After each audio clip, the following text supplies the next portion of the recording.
Hi students, today we are going to learn about current loop act as a magnetic dipole அப்படினு சொல்லிட்டு பார்க்க போறோம். Magnetic dipole means north pole south pole இருக்கிற ஒரு ordinary bar magnet தான். ஒரு சாதாரண bar magnet is a magnetic dipole அப்படினு சொல்லுவோம். ஓகேவா?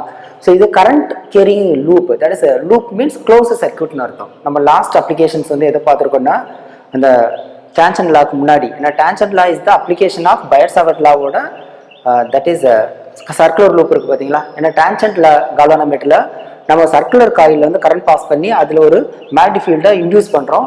That is the application of Biot-Savart law. Biot-Savart lawல செகண்ட் அப்ளிகேஷன் இருக்குல்ல, சர்க்குலர் காயில்ல கரண்ட் ஃப்ளோ ஆகும்போது அதோட சென்டர்ல எவ்வளவு மேக்னெட்டிக் ஃபீல்டுன்னு பார்த்தோம். அதே மாதிரி அதோட ஆக்சிஸ்ல எவ்வளவு மேக்னெட்டிக் ஃபீல்டு நம்ம பார்த்துருக்கோம். ஓகேவா? டேன்ஜென்ட் கால்வனோமீட்டர் வந்து அந்த காயிலோட சென்டர்ல எவ்வளவு மேக்னெட்டிக் ஃபீல்டு அதை வச்சு தான் நம்ம டேன்ஜென்ட் லாவை யூஸ் பண்றோம். ஏன்னா டேன்ஜென்ட் லா வந்து கிராஸ்டு ஃபீல்டுக்கு இடையில ஒரு கிராஸ்டு ஃபீல்டு இருக்கு, தட் இஸ் பெர்பெண்டிகுலர் ஃபீல்டு. அந்த டூ பெர்பெண்டிகுலர் ஃபீல்டுல ஒரு ஃப்ரீலி சஸ்பெண்டட் நீடல் இருக்கும்போது ரெண்டு ஃபீல்டுக்கும் ரிசல்டன்ட் டைரக்ஷன்ல அலைன் ஆகும் அப்படின்னு சொல்லிட்டு லாஸ்ட் கிளாஸ் பார்த்தோம். ஓகேவா? இப்போ அந்த Biot-Savart லாவோட செகண்ட் அப்ளிகேஷன், அந்த சர்க்குலர் லூப்ல கரண்ட் ஃப்ளோ ஆகுது பார்த்தீங்களா, அதனால இன்டியூஸ் ஆகிற அந்த மேக்னெட்டிக் ஃபீல்டு எப்படி இருக்கு அப்படின்னா, ஒரு பார் மேக்னெட்டால அதோட ஆக்சிஸ்ல, தட் இஸ் ஆக்சியல் லைன் அப்படின்னு ஒரு கொஸ்டின் படிச்சிருக்கோம். Magnetic field due to a magnetic dipole along its axial line or on its axial line அப்படின்னு சொல்லிட்டு ஒரு கொஸ்டின் வந்து டெரைவ் பண்ணியிருக்கோமா. அதோட ரிசல்ட் கூட கம்பேர் பண்ணி இந்த circular coil, that is circular loop, ஓகேவா, சொல்லும் போது கரண்ட் லூப்னு சொல்றாங்க. அப்படின்னா கரண்ட் கேரிங் சர்க்குலர் லூப்னால க்ளோஸ் சர்க்யூட். அந்த லூப்ல கரண்ட் ஃப்ளோ ஆச்சு அப்படின்னா அந்த லூப் என்னவா ஆக்ட் ஆகுது அப்படின்னா ஒரு பார் மேக்னெட்டா ஆக்ட் ஆகுது அப்படின்னு சொல்ல போறோம். அந்த பார் மேக்னெட்டை தான் நம்ம மேக்னெட்டிக் டைபோல் அப்படின்னு மென்ஷன் பண்ணியிருக்கோம். ஓகேவா? S. First we take the result from the Biot-Savart law second application of Biot-Savart law. அதோட ரிசல்ட் நம்ம எடுக்கிறோம். தட் இஸ் ஒரு circular coil current carrying circular லூப்பால ஒரு magnetic field at a point on the axis of the circular current carrying circular loop of radius r at a distance z. So அப்படின்னா நம்ம இந்த மாதிரி loop எடுத்து z டிஸ்டன்ஸ்ல இங்க எடுத்தோமா, இந்த இடத்துல வந்து ஒரு ரிசல்டன்ட் நான் டெரைவ் பண்ணியிருப்போம். ஓகேவா? எஸ். இந்த மாதிரி இது பெர்பெண்டிகுலர், இது ரெண்டு பெர்பெண்டிகுலர். ஸோ இந்த இதோட ரிசல்டன் டிபி அப்படின்னு சொல்லிட்டு டெரைவ் பண்ணியிருப்போம், டிபி வெக்டார். அதோட ரிசல்ட் தான் இது என்ன, திஸ் ஒன். இந்த பாயிண்ட்ல அதோட ஆக்சிஸ்ல இருக்கிற மேக்னெட்டிக் ஃபீல்டு தான் B vector is equal to mu naught I by 2 R square plus Z square power 3/2 K cap along Z direction, therefore K cap அப்படின்னு போட்டிருக்கோம். இதே அட் த சென்டர்னு சொல்லும் போது இந்த இசட் வந்து அப்படியே 0 ஆயிரும். therefore அட் சென்டரா இருந்துச்சுன்னா v vector is equal z is equal 0. therefore r power 2 power 3/2 cancel ஆயிரும். r கியூப் மேல r ஸ்கொயர், ஸோ கேன்சல் ஆச்சு அப்படின்னா mu naught I by 2r இருக்கும். இஃப் n நம்பர் ஆஃப் டர்ன்ஸா இருந்துச்சுன்னா, இதுல n நம்பர் ஆஃப் டர்ன்ஸ் எப்படி இதை பைண்ட் பண்ணி இருக்கிறோம் அப்படின்னா தட் இஸ் ஈக்குவல் டு என்ன வரும் அப்படின்னா இங்க n சேர்த்துற வேண்டியதான், mu not ni by 2r. இது வந்து லாஸ்ட் கிளாஸுக்கு முந்தின கிளாஸ் பார்த்த ரிசல்ட். பட் நமக்கு எந்த ரிசல்ட் வேணும்னா திஸ் ஒன், அதாவது அட் த பாயிண்ட், இந்த பாயிண்ட் நம்ம சீன் எடுத்துக்கலாம், இல்லைன்னா பாயிண்ட் பின்னு எடுத்துக்கலாம். அந்த பிங்கிற பாயிண்ட்ல மேக்னெட்டிக் ஃபீல்டு எவ்வளவுன்னு சொல்லி டெரைவ் பண்ணோம்ல, இந்த ரிசல்ட் தான் நம்ம கன்சிடர் பண்றோம். நம்ம சிம்பிளிஃபை பண்றதுக்காக அட் த சென்டர்னு சொல்லி இந்த ரிசல்ட் சொல்லியிருப்போம். இந்த ரிசல்ட்டை வந்து அட் சென்டர் மட்டும்தான் இந்த ரிசல்ட். இது டேன்ஜென்ட் கால்வனோமீட்டரோட அப்ளிகேஷன்ஸ்க்கு வந்து இதை யூஸ் பண்ணோம். ஓகேவா? டேன்ஜென்ட் கால்வனோமீட்டரோட அந்த டெரிவேஷனுக்கு இந்த ஃபார்மா யூஸ் பண்ணோம். But now we are going to use that magnetic field at that point P or along the axis, சென்டர்ல இருந்து வர்ற அந்த ஆக்சிஸ்க்கு இருக்கிற மேக்னெட்டிக் ஃபீல்ட் எவ்வளவு அப்படின்னா mu naught I by 2 R square plus Z square power 3/2 K cap. So இதுல நம்ம எப்படி எடுத்துக்கிறோம், இந்த டிஸ்டன்ஸ் வந்து வெரி லார்ஜ் எடுத்துக்கிட்டோம். This is the R, capital R, radius of the circular coil. The z வந்து very large comparing to r. The r ஓட z வந்து very large ஆ இருந்துச்சுன்னா z is very greater than comparing to radius of the circle. Therefore r square plus z square is approximately z square. So approximately equal to z square மாறிச்சு. ஓகேவா? Therefore இந்த term எடுத்துட்டு அப்படியே z square இங்க substitute பண்ணா z power 2 power 3/2 அப்புறம் 2 cancel ஆயிரும், z cube ஆயிரும். So z power 2 3/2, so z cube மிச்ச டேர்ம்ல அப்படியே தான் இருக்கு. b vector is equal to mu naught I by 2 R square by z cube. ஓகேவா? ஸோ இப்போ நம்ம என்ன பண்ண போறோம் அப்படின்னா இந்த டேர்ம்ல எப்பயுமே நம்ம கேன்னு ஒரு டேர்ம், அதாவது ஆக்சியல் லைன் ஈக்குவேட்டர் லைன் எல்லாம் அந்த கே கான்ஸ்டன்ட் கொண்டு வந்திருப்போம். அந்த கே வந்து என்ன அப்படின்னா மேக்னெட்டிக் கான்ஸ்டன்ட், கே வந்து μ0/4π. இந்த மாதிரி μ0/4π கொண்டு வர்றதுக்காக நான் என்ன பண்றேன் அப்படின்னா இங்க பையால மல்டிப்ளை பண்றேன், ஆர் பையால டிவைட் பண்ணி பையால மல்டிப்ளை பண்றோம் அப்படின்னு கூட சொல்லலாம். ஸோ இங்க pi divided by pi, so பையால மல்டிப்ளை பண்ணி பையால டிவைட் பண்றோம். therefore μ0/2π இன்ட்டு இந்த ஐ வேல்யூ அங்க μ0/2π இன்ட்டு இந்த ஐ அங்க சேர்த்துக்கிட்டோம். So I by R square by Z cube. So pi R square that is the area of the circular loop or circular coil. therefore ஏன்னு எடுத்துக்கிட்டோம் by R square. therefore இந்த ஒரு sentence கூட எழுதிடலாம், area of the circular loop is pi R square. therefore pi R square is equal to a, then b vector is equal to μ0/2π ia by z cube இருக்கு. இன்னும் நமக்கு 4π வரல. So இப்போ 2 இங்கே 2 மல்டிப்ளை பண்ணணும்னா 4π ஆயிருமா. therefore 2 மல்டிப்ளை பண்ணி 2 divide பண்ணுறேன். ஸோ மல்டிப்ளை பண்ணுற டேர்ம் வந்து 2 டிவைடட் பை 2 வருமா, அந்த 2 இங்கே மல்டிப்ளை பண்ணிட்டோம். therefore 4π. So μ0/4π that is the K 2ia by z cube k cap அப்படின்னு வந்துருச்சு. ஓகேவா. ஸோ நமக்கு ஏற்கனவே இந்த ஆக்சியல் லைனோட மேக்னெட்டிக் ஃபீல்டு வந்து டெரைவ் பண்ணியிருக்கோம். ஓகேவா. Magnetic field due to magnetic dipole that is bar magnet along its axial line.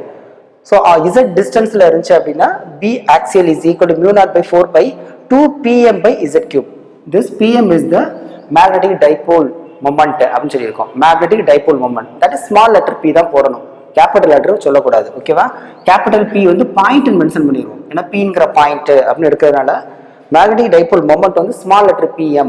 இதே எலக்ட்ரிக் டைபோல் மொமெண்ட்னால ஸ்மால் லெட்டர் pe அப்படின்னு எடுக்கணும். ஃபர்ஸ்ட் லெசன்ல நம்ம எல்லாமே எலக்ட்ரிக் டைபோல் மொமெண்ட்டை பத்தி பார்த்துருப்போம், பீன் மட்டும் தான் மென்ஷன் பண்ணியிருப்போம், ஒரு சில இடத்துல பிஇன்னு சொல்லியிருப்போம்.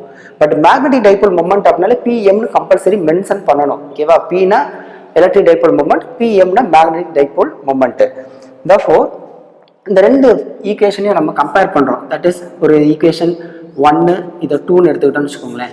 ஸோ ரெண்டையும் கம்பேர் பண்ணா இந்த μ0/4π தென் μ0/4π இருக்கு, z cube இந்த 2 அப்படின்னா ia இருக்கிற இடத்துல pm இருக்கு. therefore pm is equal to ia, or in vector form or vector notation pm vector is equal to ia vector. So vector ஃபார்ம்ல சொல்லியாச்சு. ஓகேவா. ஸோ இதுல இருந்து நமக்கு என்ன தெரியுது அப்படின்னா ஒரு கரண்ட் கேரிங் லூப்பால இருக்கிற அந்த magnetic moment is equal to product of current and the area of the circular loop அப்படின்னு சொல்லலாம்.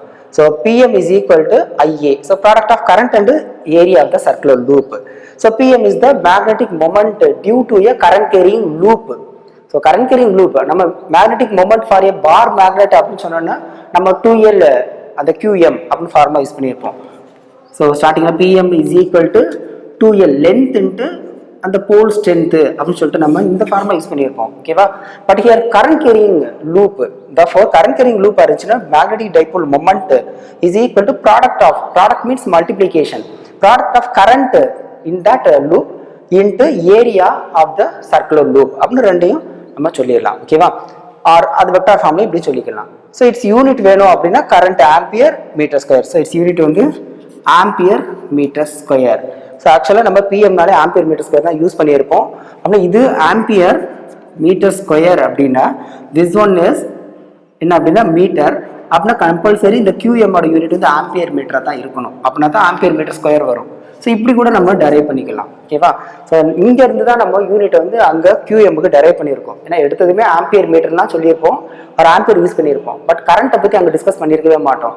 பட் ஆக்சுவலாக கரண்ட்டை வச்சு தான் இதுக்கு யூனிட் வந்து நம்ம டிஃபைன் பண்ணி சொல்லிட்டோம். ஓகேவா. So PM is equal to IA, இந்த formula very very important. It is very important 2 mark. What is called magnetic dipole moment அப்படின்னு சொன்னா இதை வச்சு சொல்லிடலாம். இந்த ப்ராடக்ட் ஆஃப் அது கரண்ட் கேரிங் லூப்னு சொன்னா இதை வச்சு சொல்லணும். காமனா சொன்னா கூட மேக்னெட்டிக் டைபோல் மொமெண்ட் இந்த எக்ஸ்பிரஷனை வச்சு நீங்க ஸ்டேட்மெண்ட் சொல்லலாம். ஓகேவா. எஸ். இந்த ரைட் ஹேண்ட் ரூல், இப்போ டைரக்ஷன் ஆஃப் இது வந்து ஒரு கரண்ட் கேரிங் லூப் இருக்குது. தட் கரண்ட் கேரிங் லூப் அப்படின்னு சொன்னா இப்படி இருக்குன்னா அந்த கரண்ட் கேரிங் லூப்போட கரண்ட் வந்து இப்போ clockwise or anticlockwise எடுத்துக்கலாம். இப்போ ஃபர்ஸ்ட் நான் ஆன்டி கிளாக் வைஸ் சொல்றேன். ஆன்டி கிளாக் வைஸா இருந்துச்சு அப்படின்னா மேக்னெட்டிக் ஃபீல்டு எந்த டைரக்ஷன்ல இருக்கும் அப்படின்னு பார்க்க போறோம். எப்பயுமே நம்ம ஏற்கனவே பார்த்துருக்குறோம் அந்த screw rule, that is right handed screw rule, then right hand cork rule அப்படிலாம் நிறைய பார்த்துருக்குறோம். ஓகேவா. அதே இதுதான் இங்க என்ன நேம்னா ரைட் ஹேண்ட் தம்ப் ரூல்னு சொல்றோம். எல்லாமே ஒண்ணுதான். நம்ம ரைட் ஹேண்ட் ரூல் அப்படின்னு சொல்லி 11th பார்த்துருக்கோம்.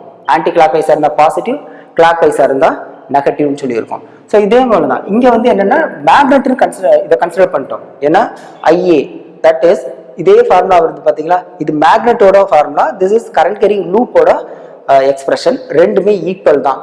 ஏன்னா பிஎம் இஸ் ஐஏன்னு சொல்லிட்டு இதெல்லாம் டெரைவ் பண்ணிட்டோம். அப்படின்னா ஒரு கரண்ட் கேரிங் லூப்பா இருந்துச்சுன்னா, that is the current carrying loop அப்படின்னா இந்த loop is act as a bar magnet. அப்படின்னா இதுல வந்து மேக்னெட்டிக் ஃபீல்டு வந்து ப்ரொடியூஸ் ஆகுது அலாங் த எப்படின்னா அதோட பர்பண்டிகுலர் ஆக்சிஸ், இந்த பிளேனுக்கு பர்பண்டிகுலர் ஆக்சிஸ்ல மேக்னெட்டிக் ஃபீல்டு வந்து ப்ரொடியூஸ் ஆகுது. அதோட டைரக்ஷன் வேணும். ஏன்னா மேக்னெட்டிக் ஃபீல்டோட டைரக்ஷன் பார் மேக்னெட்ல பார்த்தோம் அப்படின்னா north to south out of the magnet. But இந்த direction of force of lines is or ஃபீல்டோட டைரக்ஷன் எப்படி இருக்குன்னா இன்சைட் த பார் மேக்னெட் வந்து சவுத் டு நார்த்தா இருக்கும். ஸோ இப்படியே சர்க்குலேட் ஆகிறதா இமேஜின் பண்ணிக்கணும். ஓகேவா? So north to south outside the magnet.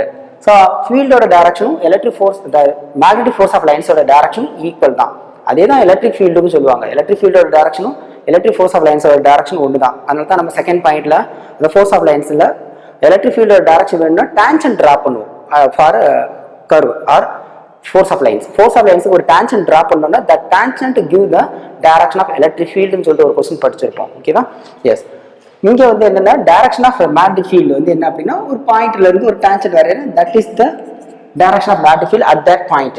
But in this point direction of magnetic field வந்து that one. So ஒரு tangent draw பண்ணோம்னா அப்படியே direction வந்து வேரி ஆகிட்டே இருக்கு. ஓகேவா? ஸோ இதுல என்ன தெரியும்னா நார்த்னா அவுட் சைடா இருக்கும், சவுத் போல் அப்படின்னா டுவர்ட்ஸ் த போலா இருக்கும் force of lines or direction of magnetic field both are same. Okay. So இப்போ கிளாக் ஆன்டி கிளாக் வைஸா இருந்துச்சுன்னா anticlockwise right hand rule use பண்ணுங்க. இப்படி கர்ல் பண்றோம், கர்ல் இந்த ஃபிங்கர்ஸ் கர்ல் ஆகுதுல, the curl fingers mention the direction of current in that closed circuit. Then extended thumb gives the direction of magnetic field. So the curl வந்து நம்ம current direction எடுத்துட்டோம்னா thumb gives the direction of magnetic field. So anti-clockwise means outward.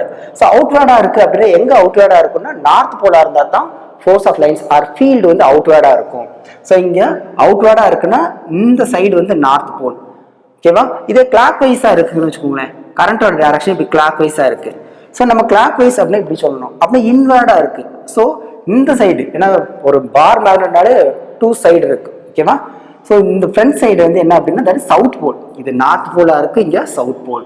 ஏன்னா towards the coil or centre. So clockwise அப்படின்னா இன்வர்டா இருக்கு. அப்படின்னா இன்வர்டுனா எங்க இன்வர்டா இருக்கும் அப்படின்னா சவுத் போல பார்த்து தான் ஃபோர்ஸ் ஆஃப் லைன்ஸ் வந்து இன்வர்டா இருக்கும். therefore that is the south pole. அதுதான் வந்துட்டு நம்ம ரைட் ஹேண்ட் தம்ப் ரூல் வந்து மென்ஷன் பண்ணுது. கீழே இதில் ஒரு டேபிளர் கலர் மாதிரி போட்டு கொடுத்துருப்பாங்க. Current in circular loop anti clockwise means north pole, then clockwise means south pole. அதை மீன்ஸ் ஈஸியாக புரிஞ்சுக்கிறதுக்காக ஒரு டயக்ராம் வந்து மென்ஷன் பண்ணியிருப்பாங்க பாருங்க. ஆன்டி கிளாக்வைஸ் அப்படின்னு சொல்லும்போது என் போட்டிருக்காங்க, நார்த்து நேரம் மார்க்கு பாருங்க சேம் டைரக்ஷன்ல இருக்கிற மாதிரி எண்ணில் மென்ஷன் பண்ணியிருக்காங்க. இதே தான் கிளாக்வைஸாக இருந்தால் சவுத்து, ஸோ எஸ் போட்டுட்டு அந்த எண்டில் வந்து ஆரோ மார்க் அதே சேம் டைரக்ஷனில் போட்டிருக்காங்க. ஈஸியாக மெமரி பண்ணுறதுக்காக சொல்லியிருக்காங்க. இல்லைன்னா நமக்கு தெரியும் நார்த் போல்னாலே பாசிட்டிவ் போல், சவுத் போல் அப்படின்னு நெகட்டிவ் போல் நம்ம தெரியும். ஏன்னா அவுட்வேர்டாக இருந்துச்சுன்னா அது பாசிட்டிவ். நம்ம ஃபர்ஸ்ட் லெசன் கூட கம்பேர் பண்ணியிருப்போம். ஸோ அப்படி அதே நேரம் பாசிட்டிவாக எப்போ இருக்கும் அப்படின்னா ஆன்டி கிளாக் வைஸ்னா பாசிட்டிவ். ரைட் ஹேண்ட் ரூல் படி ஆன்டி கிளாக் வைஸ்னா பாசிட்டிவ், கிளாக் வைஸ்னா நெகட்டிவ்னு தெரியும். ஸோ அதை வச்சுட்டு நம்ம negative mean south pole, positive mean north pole அப்படின்னு சொல்லிட்டு நம்ம மென்ஷன் பண்ணிடலாம். ஓகேவா? Right hand thumb rule very very important 2 mark. அதை நான் எதுக்கு ரீட் பண்ணியிருந்தேன். If we curl the fingers of right hand in the direction of current in the loop, ஒரு லூப்ல அந்த டைரக்ஷன் ஆஃப் கரண்ட் டைரக்ஷன்ல வந்து நம்ம ஃபிங்கர்ஸை கர்ல் பண்ணோம் அப்படின்னா இஃப் வி கர்ல்னா அப்படியே வளைக்கிறது. ஓகேவா? Curl the fingers of right hand in the direction of current in the loop, then the stretched thumb, that is extended thumb னு சொன்னா இங்க stretched thumb னு சொல்லிருக்காங்க.